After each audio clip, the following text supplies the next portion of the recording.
Dahil sa pagiging adik, nagkaroon si Amin ng ilang peklat ng karayom sa kanyang braso. Ang kanyang batang pamangkin na si Alpha ay gumuguhit ng mga linya sa mga peklat gamit ang marker upang gawing mas maganda ito. Binigyan siya ni Amin ng isang ladybug bilang pasasalamat bago nakatulog. Pagkalipas ng maraming taon, ang 13 taong gulang na lasing na si Alpha ay nagpalagay ng tato sa isang party. Nahihilo siya pagkatapos ng karanasan. Nagmadali ang kanyang kaibigang si Adrian upang tingnan ang kanyang kalagayan at pumayag siyang iuwi. Kalaunan, hindi natuwa ang ina ni Alpha na si Tahar sa kanyang kalagayan at agad na pinapasok ang kanyang anak sa bathtub upang hugasan ang amoy ng party. Tinanong siya ni Alpha kung mahal pa rin niya siya at sumagot si Tahar ng oo nang may labis na pagkadismaya. Sa sandaling iyon, nagsuka si Alpha. Nang hubarin ni Tahar ang kanyang damit, sa wakas ay nakita niya ang tato sa braso ni Alpha at nabigla. Tinanong niya kung saan niya ito nakuha at kung malinis ba ang karayom o pinagsaluhan. Ipinaliwanag ni Alpha na ito ay isang random na stick sa isang party, kaya mabilis na sinimulan ni Tahar na linisin ang sugat. Sinabi niya kay Alpha na magpapatetanus booster siya sa ospital bukas, ngunit masyado pang maaga para sa pagsusuri. Nang tanungin ni Alpha kung para saan ang pagsusuri, lumabas ng banyo si Tahar. Nang gabing iyon, narinig ni Alpha si Tahar na sinasabing hindi na niya kayang lumaban at sawang-sawa na siya sa lahat ng miyembro ng pamilya na nagdadala sa kanya ng problema. Dahil sa konsensya, kumuha si Alpha ng jacket at bag at lumabas ng bintana. Napakalakas ng hangin, kaya patuloy na nanginginig ang scaffold sa labas ng kanyang gusali. Nahirapan si Alpha na kumapit at napaluhod nang subukan niyang abutin ang hagdan. Nang ibabaw ang takot at nagsimula siyang sumigaw para sa kanyang ina. Maya-maya ay pumasok si Tahar sa silid at nagmadaling lumapit sa bintana upang iabot ang kanyang kamay habang hinihiling sa kanyang anak na tumingin sa kanya. Dahan-dahang gumalaw si Alpha at mabilis siyang hinila ni Tahar pabalik, kaya ligtas silang bumagsak sa kama ni Alpha. Magkayakap sila habang humihingi ng tawad si Alpha at kumanta si Tahar para pakalmahin siya. Kinabukasan sa ospital, masyadong natakot si Alpha para magpabakuna. Hinayaan siya ng doktor na gawin ito mismo, kaya kinuha ni Alpha ang karayom at ipinikit ang kanyang mga mata bago ito iturok. Nagulat siya nang mapagtanto niyang maliit na tusok lang pala ito. Nilagyan ng doktor ng band-aid ang braso niya at tinanong ni Alpha ang tungkol sa nabanggit na pagsusuri, ngunit kailangan niyang maghintay ng 2 linggo para doon. Tinanong ni Alpha kung para saan ang pagsusuri, kaya sinabi sa kanya ng doktor ang tungkol sa isang bagong virus na kumakalat sa buong mundo.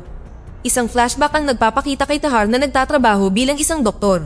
Napansin niya na ang mga pagkain kagabi ay nasa cart pa rin at pinagalitan ng isang nurse dahil sa hindi pa mamahagi ng mga ito. Ipinaliwanag ng nurse na hindi ito ang kanyang palapag at umalis na ang iba pang mga staff.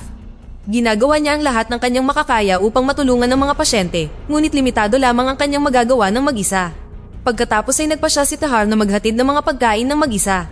Nabunyag na ang bagong virus na ito ay unti-unting ginagawang marmol ang mga tao at nagiging sanhi ng kanilang pag-ubo ng alikabok.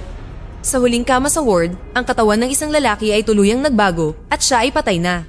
Idiniskonekta ni Tahar ang lahat ng makina at tinakpan ng kumot ang katawan.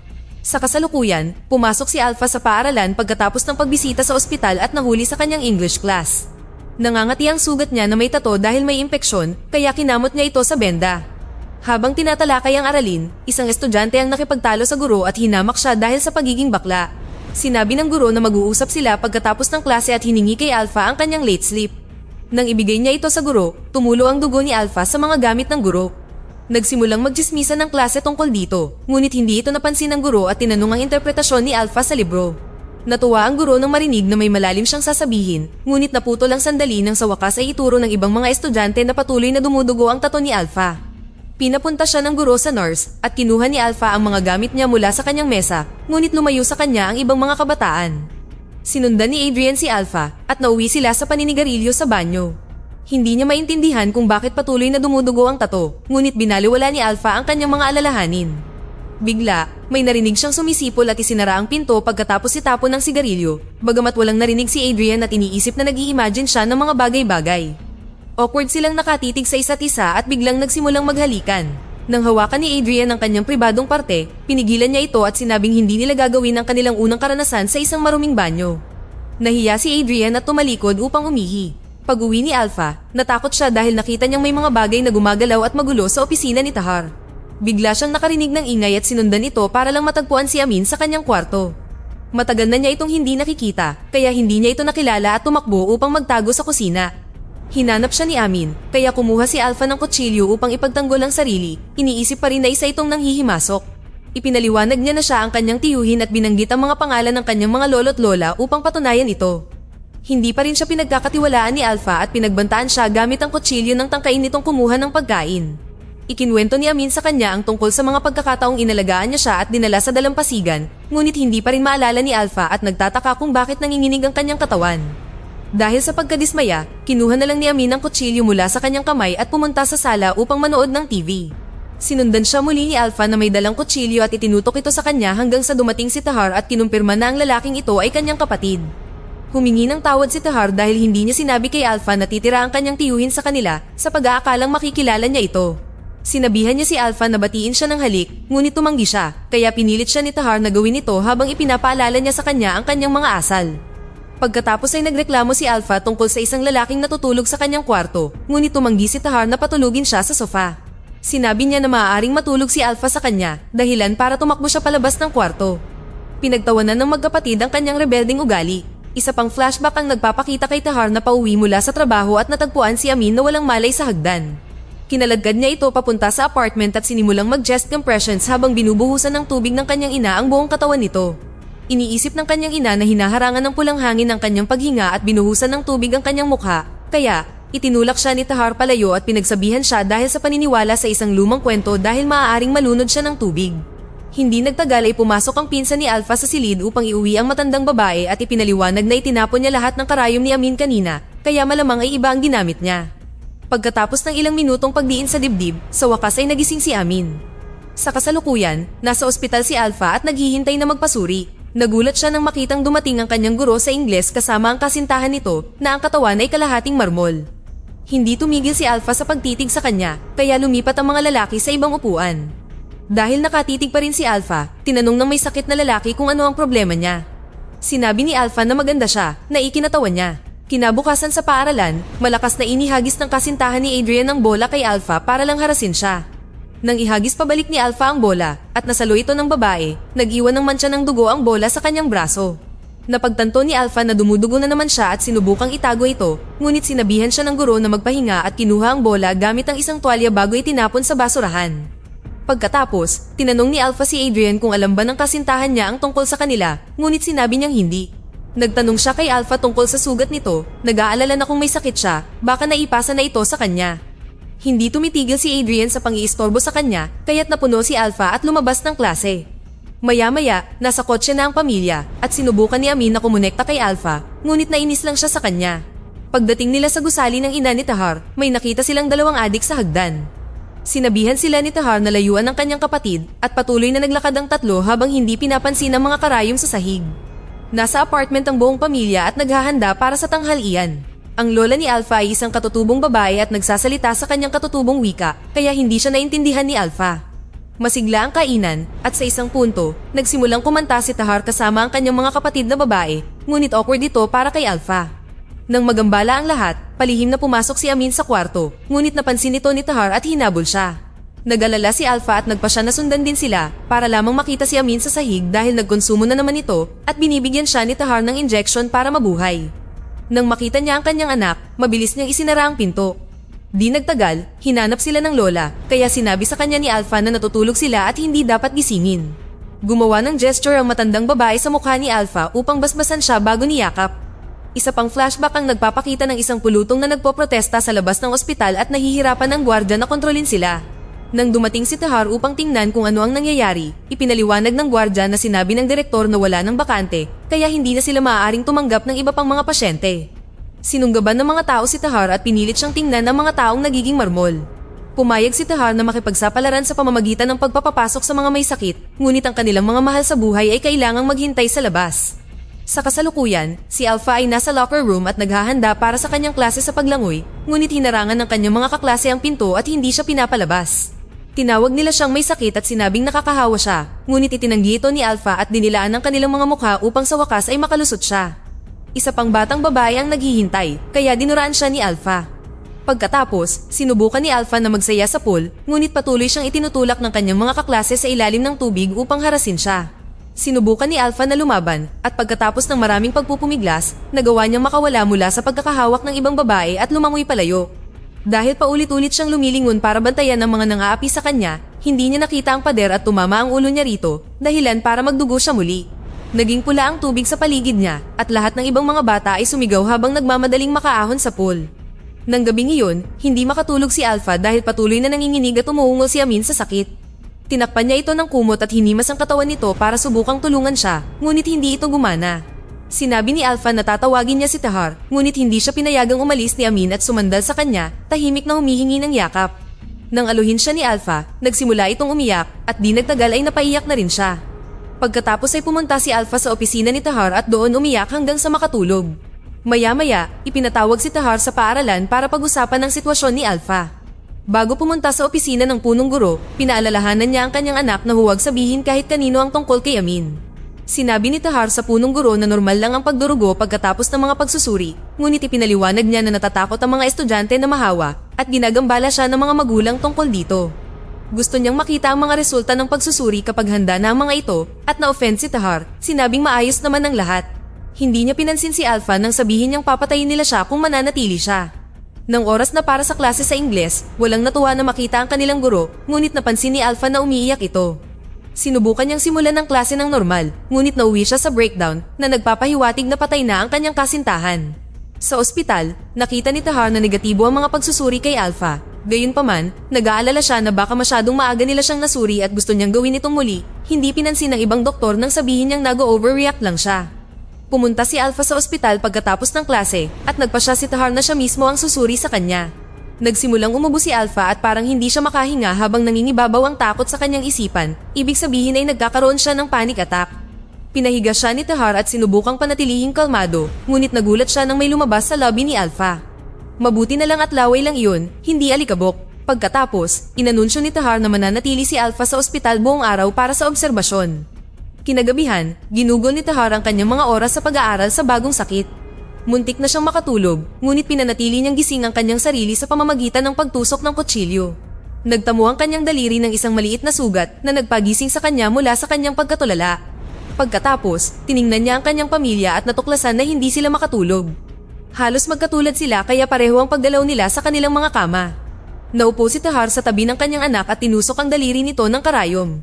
Sunod, pinagdikit niya ang kanilang mga sugat, sinabing kung may mangyari kay Alpha, dapat mangyari rin ito sa kanya. Pinanatili niyang nakadikit ang kanilang mga daliri at hinalikan ng mga ito. Sa isa pang flashback, naglakad si Tahar sa isang pasilyo na puno ng mga bangkay. Nang marating niya ang kanyang mga pasyente, tinitigan niya ang lahat ng kama, nawawalan ng pag-asa. Sa kasalukuyan, sinubukan ni Amin na mag-ehersisyo ngunit nawalan siya ng malay pagkalipas ng ilang minuto. Nang maging masyado siyang maingay, pinaalalahanan siya ni Alpha na manahimik dahil sinusuri ni Tahar ang mga pasyente sa kanyang opisina. Tinanong ni Amin kung bakit wala siya sa paaralan at sinabi ni Alpha na may sakit siya bago niya ito tinanong kung bakit nakatira pa rin siya sa kanila. Sinabi ni Alpha na ang pagiging adik ay isang pagpipilian, hindi isang sakit, at iniisip niyang natatakot siyang wakasan ang kanyang sarili. Sumumpa si Amin na gugustuhin niyang wala sa silid na ito kasama niya ngayon. Isang flashback ang nagpapakita na si Amin ay dating may misteryosong sakit. Kumuha si Tahar ng mga sample ng kanyang dugo at mga mabatong formation sa kanyang likod habang hinihiling niyang makita ang maliit na Alpha, ngunit tumanggi si Tahar. Bigla, nagsimulang magdugo ang kanyang matigas na balat, ngunit ang dugo ay pulang alikabok.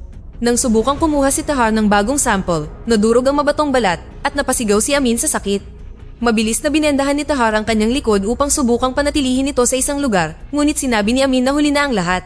Bumalik sa kasalukuyan, tiningnan ni Tahar si Alpha at pinainom ito ng maraming tubig hanggang sa puntong halos mabulunan si Alpha.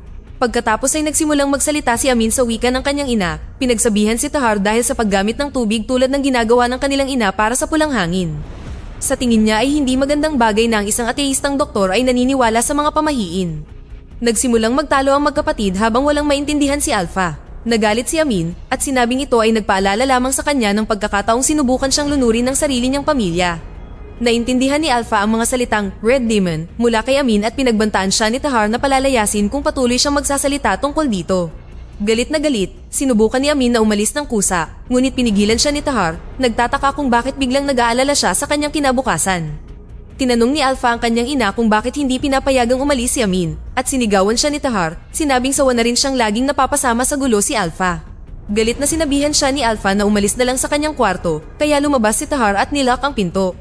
Nang gabing iyon, nagising si Alpha dahil sa pagkabasag ng kanyang bintana nang magsimulang bumagsak ang kanyang kisame. Nadurog ang mga poster at kasangkapan bago pa man lumapit ng husto ang kisame. Sumigaw siya habang sinusubukang itulak ito pabalik ngunit walang nangyari. Pagkatapos ay nahihirapan siyang huminga at nanginig ang buong katawan niya na nagpapakita na ito ay isang bangungot na nararanasan niya habang may panic attack. Lumitaw si Amin sa tabi niya upang aluhin siya at dahan-dahang tinulungan siyang kumalma. Pagkatapos ay binuksan niya ang bintana at kinumbinsi si Alpha na sumama sa kanya. Ilang sandali pa, tumatakbo ang dalawa sa isang soccer field, gumagawa ng kalokohan sa lokal na koponan. Sunod, pumunta sila sa isang club kung saan hinayaan ni Amin na manigarilyo at uminom si Alpha. Isang babaeng may marmol ang sumasayaw sa ibabaw ng bar at tinitigan siya ni Alpha ng ilang sandali bago sumama sa kanyang tiyuhin sa dance floor. Bigla, nanigas ang braso ni Amin sa hangin at kinailangan niya itong itulak pababa ng may puwersa. Pagkatapos ay ginawa rin ito ng kanyang kabilang braso at kinailangan niyang ulitin ang proseso. Nagsimulang manginig ang kanyang katawan at nag-alala si Alpha para lang mawala siya sa paningin ng humarang ang ibang mga sumasayaw. Agad siyang hinanap ni Alpha at natagpuan siyang nagkokonsumo ng mga ilegal na droga sa quarter. Natakot si Alpha at naghintay sa labas hanggang sa lumabas din si Amin. Nagsimula siyang maglakad ng napakabilis at sinubukan ni Alpha na intindihin kung ano ang nangyayari sa kanya, ngunit itinulak niya ito at ipinaalala sa kanya na hindi siya ang kanyang ama. Pagkatapos ay umalis si Amin ng mag-isa at hindi alam ni Alpha ang gagawin. Ilang minuto ang lumipas, dumating si Alpha sa bahay ni Adrian. Matapos niyang kumpirmahin na negatibo rin ang resulta ng kanyang pagsusuri, nagsimula silang maging intimate. Gayunpaman, sa kalagitnaan nito, nagsimulang magkaroon ng panic attack si Alpha at kumapit sa kanya. Nang tingnan niya ang balikat nito, nagulat siya nang makita ang isang tato na tumutugma sa kanya. Nabigla siya at humingi ng paliwanag, kaya sinabi ni Adrian na nagpatato din siya pagkatapos niyang magpalagay.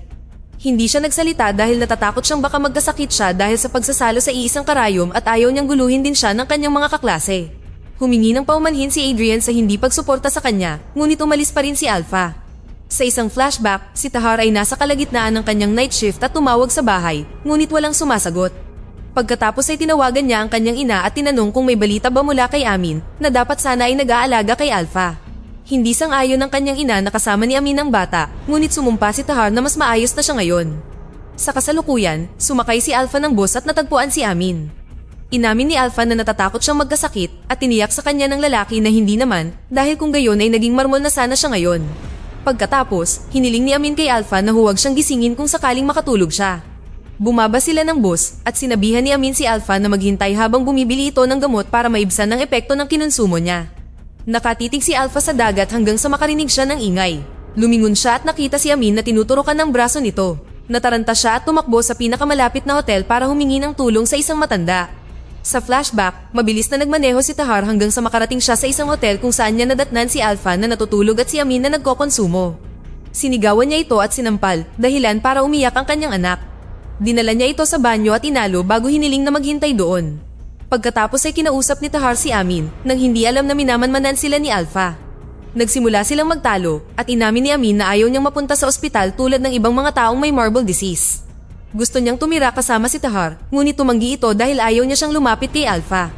Hindi pa banggitin na hindi siya makakapag-imbita ng mga kaibigan. Pagkatapos, sinubukan ni Amin na turukan ng sarili kahit nanginginig ang kamay at tinulungan siya ni Tahar na maiwasan ng mga pinsala na naging dahilan ng kanyang pag-breakdown. Sa kasalukuyan, nagising si Alpha sa hotel at nakita sina Amin at Tahar sa kabilang kama. Sa wakas ay naalala niya ang araw na sumulat siya sa braso nito at ibinukan ni Amin ang kanyang kamay, ngunit walang laman ito. Hinawakan ito ni Alpha habang siya ay nawalan ng malay. Nagising si Tahar at nataranta, handa nang gawin ng CPR kay Amin. Sinubukan siyang pigilan ni Alpha at sinabing hiniling nito na huwag siyang buhayin, ngunit itinulak siya ni Tahar at binigyan si Amin ng injection. Ang mga imahe ng kasalukuyan ay humahalo sa nangyari sa hotel noong nakaraan. Humingi ng tawad si Alpha sa kanyang tiyuhin dahil hinayaan siyang gisingin ng kanyang ina. Isa pang flashback ang nagpapakita kay Amin na puno ng marmol sa ospital. Inaalagaan siya ni Tahar, ngunit labis siyang nahihirapan at hiniling na sana ay hinayaan niya siyang magpakamatay. Hiniling niya rito na huwag siyang gisingin at huminga ng huling beses bago tuluyang mamatay. Nirespeto ni Tahar ang kanyang kahilingan at humiga sa tabi nito habang umiiyak. Sa kasalukuyan, sina Tahar at Alpha ay nag-iisa sa hotel. Lumilitaw na namatay si Amin noong 5 taong gulang si Alpha at nagsimula siyang mag-hallucinate matapos magpatato dahil si Amin ang manifestasyon ng kanyang takot na matulad sa kanya. Sinasabayan lamang ni Tahar si Alpha at sinabihan si Alpha na maaari nilang iuwi si Amin, ngunit tumanggi si Alpha. Sa wakas ay handa na siyang magpatuloy. Napaiyak si Tahar dahil sa ginhawa at niyakap siya ni Alpha, sinabing tapos na ang lahat bago kumanta para sa kanya. Kalaunan sa kotse, pinanood ng dalawa ang malakas na hangin na nililipad ang pulang alikabok mula sa kalsada sa lahat ng dako. Nang sa wakas ay nakauwi na sila, lumabas din si Amin ng kotse at pinanood ni Alpha ang paglalaho ni Amin sa mga bisig ni Tahar, dahilan para bumagsak siya sa kalungkutan. Dito na nagtatapos ang ating kwento. Sana ay nagustuhan nyo. Mag-subscribe na kung hindi ka pa nakasubscribe, pindutin na rin ang notification bell at like button upang matulungan ang channel at mag-iwan na rin ng komento. Maraming salamat sa panonood.